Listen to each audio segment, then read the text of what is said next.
आज का ये एपिसोड शुरू करने से पहले एक छोटी सी बात। क्या आप भी अपना पॉडकास्ट बनाने की सोच रहे हैं? तो एंकर ट्राई कीजिए। ये पॉडकास्ट बनाने का सबसे आसान तरीका है। नंबर एक, ये फ्री है। नंबर दो, इसमें कई सारे ऐसे टूल्स हैं जो आपको अपने फोन और कंप्यूटर पर रिकॉर्ड और एडिट करने की फैसिलिटी देते हैं।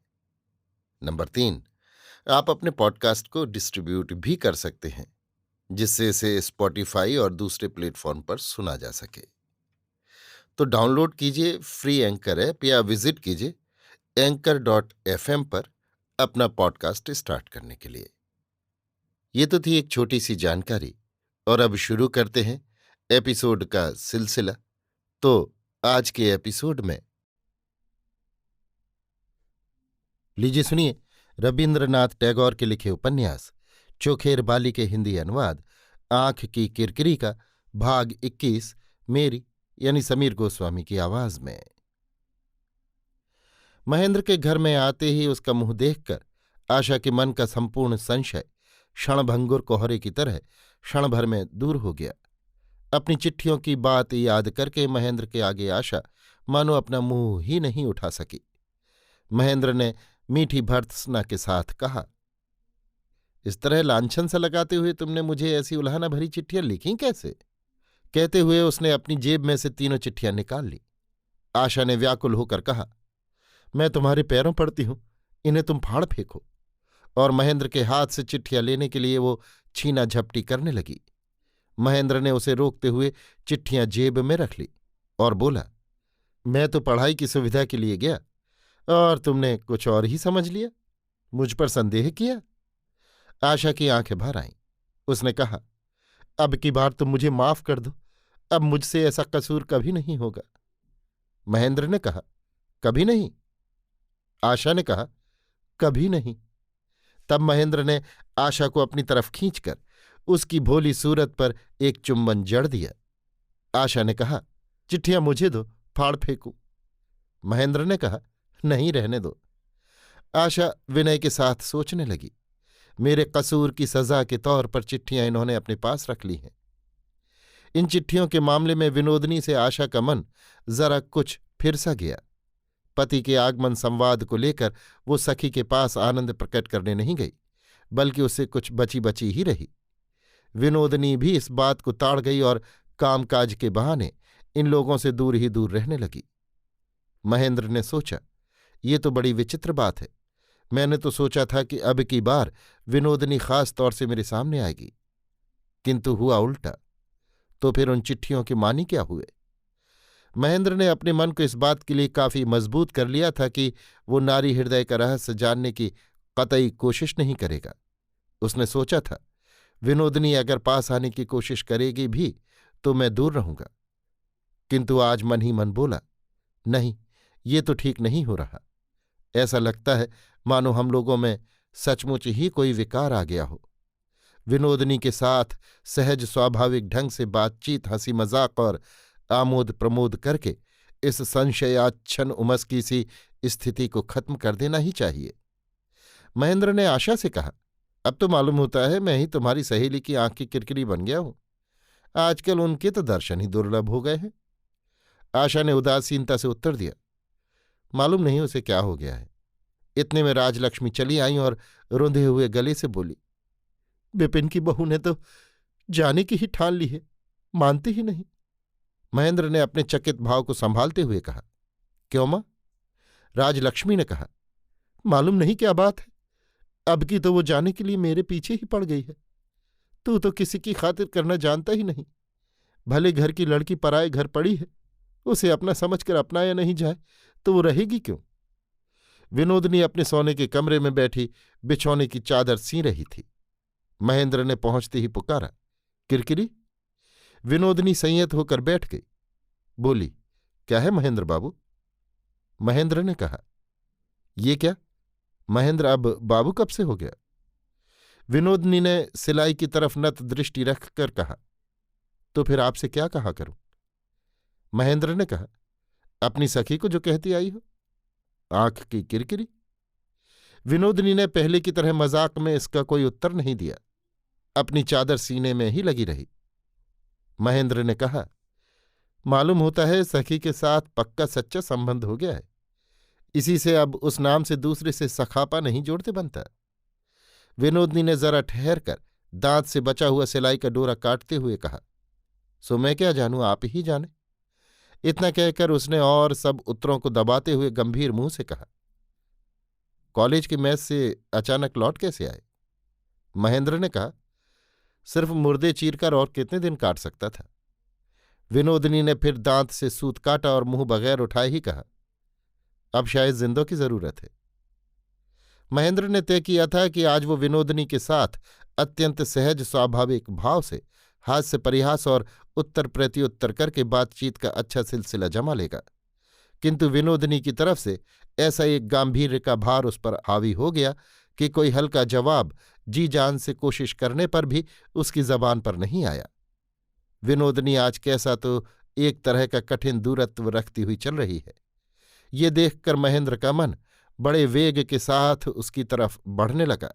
उसकी इच्छा होने लगी कि कोई एक जोर का धक्का देकर इस व्यवधान को वो धूल में मिला दे। विनोदिनी के अंतिम वाक्याघात के विरुद्ध कोई प्रतिघात न करके महेंद्र ने उसके पास बैठकर कहा, तुम हम लोगों को छोड़कर जाना क्यों चाहती हो? कोई अपराध बन पड़ा है हमसे? विनोदिनी ने जरा पीछे हटकर सिलाई से मुंह उठाकर अपने विशाल उज्ज्वल नेत्रों को महेंद्र के मुंह पर स्थापित करते हुए कहा, जरूरी काम तो सभी को होता है। आप जिन सबों को घर में छोड़कर कॉलेज की मेस में गए थे, सो क्या किसी के अपराध से गए थे? मुझे भी क्या नहीं जाना चाहिए? मेरा भी क्या कोई जरूरी काम नहीं हो सकता? महेंद्र को इसका कोई अच्छा जवाब बहुत देर तक ढूंढे न मिला।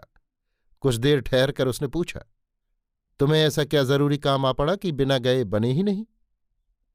विनोदिनी ने अत्यंत सावधानी से सुई में डोरा पिरोते हुए कहा, जरूरी काम कोई है या नहीं सो तो अपना ही मन जान सकता है। आपके सामने उसकी अब क्या सूची पेश करूं? महेंद्र गंभीर चिंतित मुंह लिए खिड़की के बाहर दूर के एक नारियल के पेड़ की चोटी की तरफ देखता हुआ बहुत देर तक चुप बैठा रहा। विनोदिनी चुपचाप बैठी सींती ही रही। कमरे की ये हालत हो गई कि सुई गिरे तो आवाज सुनाई दे। बहुत देर बाद महेंद्र सहसा बोल उठा। अकस्मात निस्तब्ध नीरवता भंग होने से विनोदिनी चौंक पड़ी और उसकी उंगली में सुई चुभ गई। महेंद्र ने कहा, तुम्हें अब क्या अनुनय विनय करके भी किसी तरह नहीं रोका जा सकता? विनोदिनी ने अपनी आहत उंगली का रक्त बिंदु चूसते हुए कहा, इतना अनुनय विनय आखिर है किस लिए? मैं रहूं तो क्या और ना रहूं तो क्या? आपका इससे क्या बनता बिगड़ता है? कहते कहते उसका गला भारी हो आया और फिर वो बहुत ज्यादा सिर झुकाकर बड़े ध्यान से सिलाई करने लगी। ऐसा मालूम हुआ कि शायद उसकी झुकी हुई आंखों में आंसू भर आए हों। माघ का अपराह्न उस समय संध्या के अंधकार में बिला जाने की तैयारी कर रहा था।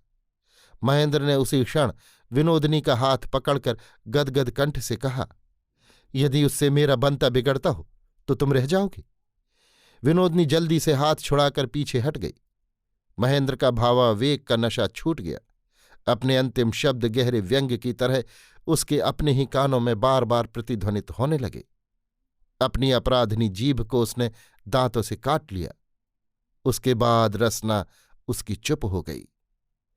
ठीक इसी समय उस निस्तब्ध कमरे में आशा ने प्रवेश किया। विनोदिनी उसी क्षण मानो पूर्व कथोपकथन के सिलसिले में हंसती हुई बोल उठी, आप लोग जबकि मेरी इतनी कीमत बढ़ा रहे हैं तो मेरा भी कर्तव्य है कि आपकी बात मान जाऊं। जब तक आप लोग खुशी से विदा नहीं करते तब तक मुझे रहना ही पड़ेगा। आशा पति की सफलता पर उत्फुल्ल होकर सखी से लिपट गई। बोली, तो ये बात पक्की रही? और तुरंत अपना हाथ बढ़ाकर कहने लगी, रखो हाथ पर हाथ, 3 बार वचन दो। जब तक हम लोग विदा नहीं करते तब तक रहोगी रहोगी रहोगी। विनोदिनी ने 3 बार वचन देकर प्रतिज्ञा की। आशा ने कहा, बहन किरकिरी, तुम्हें रहना तो पड़ा ही, फिर इतने मनावनी क्यों कराए? आखिर इनसे तो तुम्हें हार माननी पड़ी। विनोदिनी ने हंसकर कहा, क्यों लाला जी, मैंने हार मानी है या तुमने? महेंद्र अब तक स्तंभित सा हो रहा था। उसे ऐसा लग रहा था मानो उसके अपराध से सारा घर भर उठा है। लांछना ने मानो उसके सारे तन मन को घेर लिया है। आशा से वो कैसे प्रसन्न मन से स्वाभाविक ढंग से बात करे, एक क्षण में वो कैसे अपने वीभत्स असंयम को सरल सरस हास्यालाप में बदल डाले, ऐसा पैशाचिक इंद्रजाल रचना उसके बूते से बाहर की बात है। उसने गंभीर मुंह से कहा, हार तो मेरी ही हुई है, और फिर तुरंत कमरे से निकलकर बाहर चला गया। कुछ देर बाद महेंद्र फिर लौट आया और विनोदनी से बोला, मुझे क्षमा करो। विनोदनी ने कहा, तुमने कसूर क्या किया है लाला जी जो क्षमा करूं? महेंद्र ने कहा, तुम्हें यहां जबरदस्ती बांध रखने का हमें कोई अधिकार नहीं।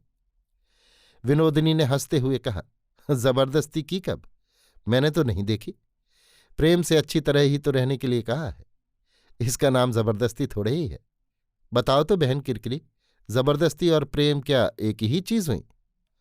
आशा ने उससे पूरी तरह सहमत होकर कहा, हरगिज नहीं। विनोदनी ने कहा, लाला जी, तुम्हारी इच्छा है कि मैं यहां रहूं, मेरे चले जाने से तुम्हें कष्ट होगा, ये तो मेरे लिए सौभाग्य की बात है।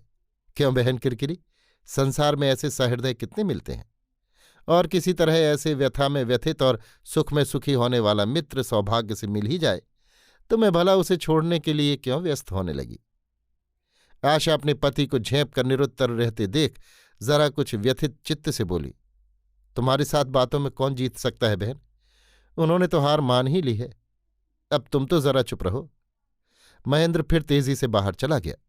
ठीक समय बिहारी राजलक्ष्मी से कुछ देर गपशप करके महेंद्र की खोज में आ रहा था। महेंद्र उसे दरवाजे के सामने देखते ही बोल उठा, भाई बिहारी, मुझ जैसा पाखंडी संसार में शायद ही कोई हो। ये बात उसने आवेग में आकर ऐसे जोर से कही कि वो कमरे के भीतर वालों ने भी सुन ली। कमरे के भीतर से उसी क्षण आह्वान आया, बिहारी लाला जी। बिहारी ने कहा, जरा ठहरो भाभी, अभी आया। विनोदनी ने कहा, एक बार सुन तो जाओ। बिहारी ने कमरे में घुसते ही एक क्षण के लिए एक बार आशा की तरफ देखा। घूंघट में से आशा का मुंह जितना देख सका उसमें विषाद या वेदना का कोई चिन्ह ही दिखाई नहीं दिया। आशा ने उठ के जाने की कोशिश की तो विनोदिनी ने उसे जबरदस्ती पकड़ के बिठा लिया और कहने लगी, अच्छा लाला जी, मेरी आंख की किरकिरी के साथ क्या तुम्हारा सौत का नाता है? तुम्हें देखते ही ये भागना क्यों चाहती है? आशा ने अत्यंत लज्जित होकर विनोदिनी को नोचते हुए डांट दिया।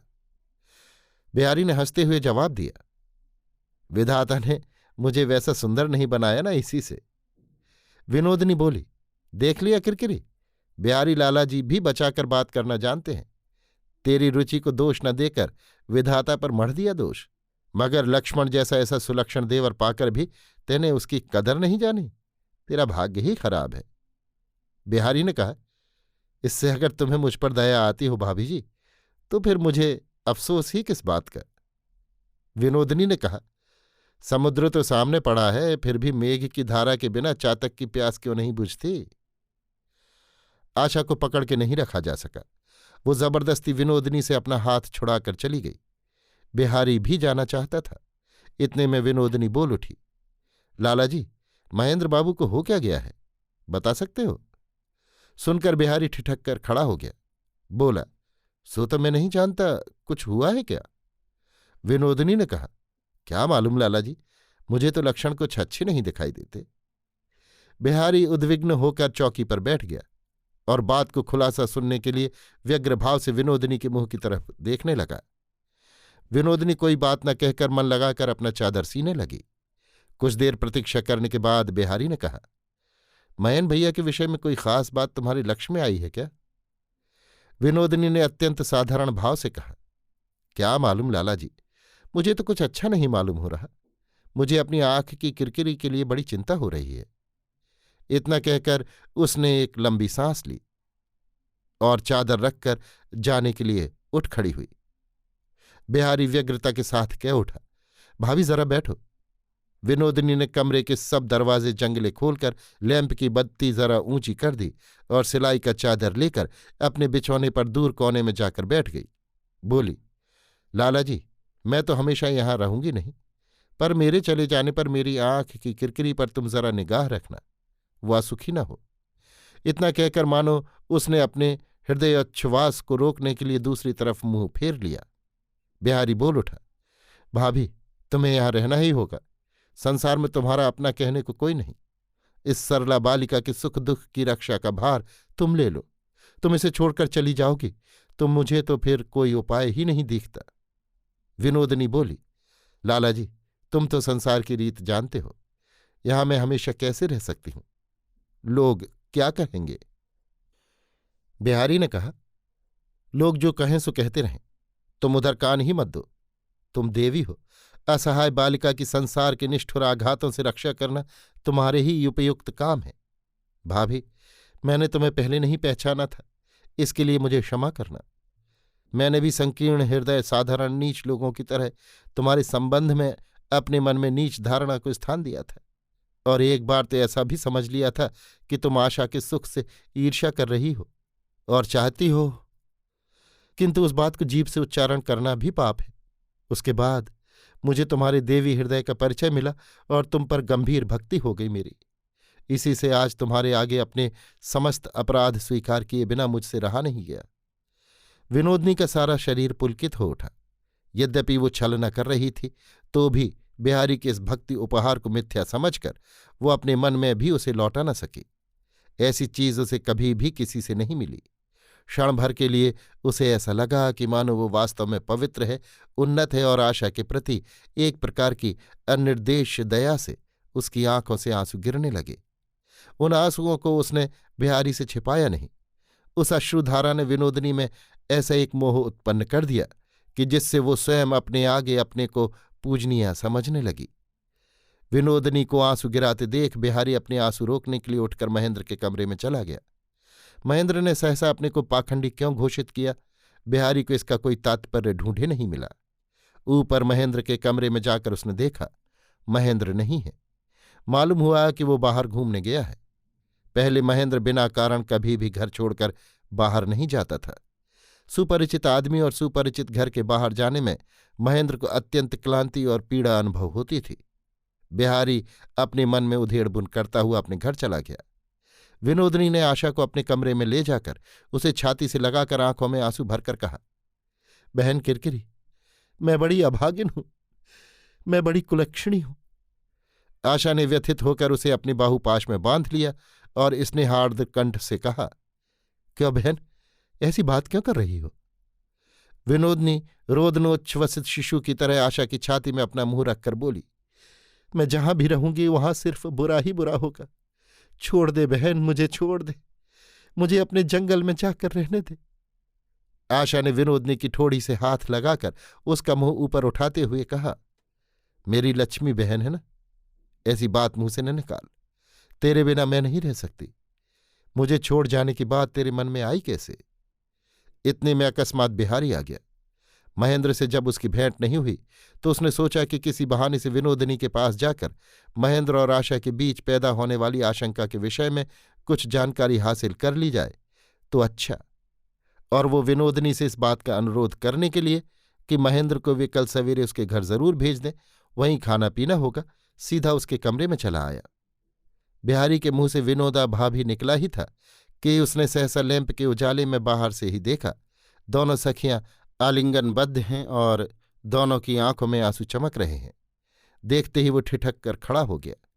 सहसा आशा को ऐसा लगा कि जरूर बिहारी ने उसकी आंख की किरकिरी को कोई अनुचित बात कही होगी या कोई निंदा की बात कही होगी। इसी से फिर आज उसने इस तरह चले जाने की बात उठाई है। उसने सोचा, बिहारी बाबू ये बड़ा अन्याय करते हैं, उनका मन साफ नहीं। आशा असंतुष्ट होकर कमरे से बाहर निकल गई और बिहारी भी विनोदनी के प्रति अपनी भक्ति की मात्रा बढ़ाकर विगलित हृदय से जल्दी से अपने घर चला गया। उस दिन रात को महेंद्र ने आशा से कहा, चुन्नी, मैं कल सवेरे की गाड़ी से काशी जा रहा हूं। आशा की छाती धड़क उठी, बोली, क्यों? महेंद्र ने कहा, बहुत दिनों से चाची को नहीं देखा, एक बार मिल आऊं। सुनकर आशा को बड़ी लज्जा मालूम हुई। ये बात बहुत पहले ही उसके मन में उदित होनी चाहिए थी। अपने सुख दुख के आकर्षण में स्नेहमयी मौसी को भूले हुए थी वो, किंतु महेंद्र ने उस प्रवासनी तपस्विनी की याद की। इससे अपने को वो कठोर हृदय समझकर धिक्कारने लगी। महेंद्र ने कहा, चाची अपने जीवन के एकमात्र स्नेह के धन को मेरे ही हाथ सौंप कर चली गई हैं। एक बार उन्हें देखे बिना मेरा मन सुस्थिर नहीं हो सकता। कहते कहते महेंद्र का गला भर आया। स्नेहपूर्ण नीरव आशीर्वाद और अव्यक्त मंगल कामना के साथ बार बार वो आशा के ललाट और माथे पर अपना दाहिना हाथ फेरने लगा। आशा इस अकस्मात स्नेहावेग का संपूर्ण मर्म न समझ सकी। सिर्फ उसका हृदय विगलित हो उठा और आंखों से टप टप आंसू गिरने लगे। आज ही शाम को विनोदिनी ने अकारण स्नेहातिशय से उससे जो बातें कही थी उसकी उसे याद उठाई। महेंद्र और विनोदिनी की बातों में कहीं कोई संबंध है या नहीं सो भी उसकी समझ में नहीं आया, किंतु इतना उसने अवश्य अनुभव किया कि मानो ये उसके जीवन में किसी बात की सूचना है। अच्छी है या बुरी कौन जाने। भय व्याकुल चित्त से उसने महेंद्र को अपने बाहुपाश में आबद्ध कर लिया। महेंद्र आशा की उस अकारण आशंका के आवेश का अनुभव करने लगा। बोला, चुन्नी, तुम पर तुम्हारी पुण्यवती मौसी का आशीर्वाद है। तुम्हें कोई डर नहीं। वे तुम्हारे ही मंगल के लिए अपना सर्वस्व त्याग कर चली गई हैं। तुम्हारा कभी भी कोई अकल्याण नहीं हो सकता। आशा ने तब दृढ़ चित्त से संपूर्ण भय दूर कर दिया। पति के इस आशीर्वाद को उसने अक्षय कवच के रूप में ग्रहण किया। वो मन ही मन बार बार अपनी मौसी की पवित्र पद धूलि माथे से लगाती रही और एकाग्र मन से कहने लगी, मौसी, तुम्हारा आशीर्वाद सदा मेरे पति की रक्षा करता रहे। दूसरे दिन महेंद्र चला गया। विनोदिनी को कुछ भी नहीं कह गया। विनोदिनी ने मन ही मन कहा, खुद तो अन्याय करना और गुस्सा मेरे ऊपर, ऐसा साधु तो मैंने कहीं नहीं देखा। पर ऐसा साधुपन ज्यादा दिन टिकता नहीं। अभी आप सुन रहे थे रविन्द्रनाथ टैगोर के लिखे उपन्यास चोखेर बाली के हिंदी अनुवाद आंख की किरकिरी का भाग 21 मेरी यानी समीर गोस्वामी की आवाज में।